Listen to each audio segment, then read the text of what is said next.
ابن سیرین رحمہ اللہ نے فرمایا ہے کہ خواب میں بادام دیکھنا نعمت اور روزی ہے، لیکن جھگڑے سے حاصل ہوگی۔ اگر خواب میں بادام پایا ہے تو دلیل ہے کہ اسی قدر نعمت اور روزی محنت سے ملے گی۔ اہل تعبیر بیان کرتے ہیں کہ خواب میں بادام کی تعویل علم ہے اور بیماری سے شفا اور مغز بادام کا دیکھنا بہتر ہے۔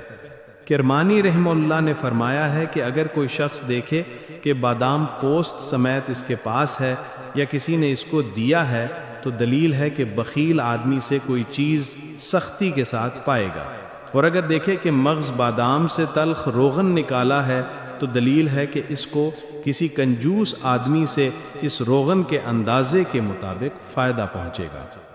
جابر مغربی رحمہ اللہ نے فرمایا ہے کہ خواب میں بادام کا دیکھنا مال اور نعمت ہے، لیکن اگر بادام کو پوست سمیت دیکھے تو دلیل ہے کہ مال سختی اور رنج کے ساتھ ملے گا، اور اگر بادام کو بغیر پوسٹ کے دیکھے تو دلیل ہے کہ مال و زر آسانی کے ساتھ ملے گا۔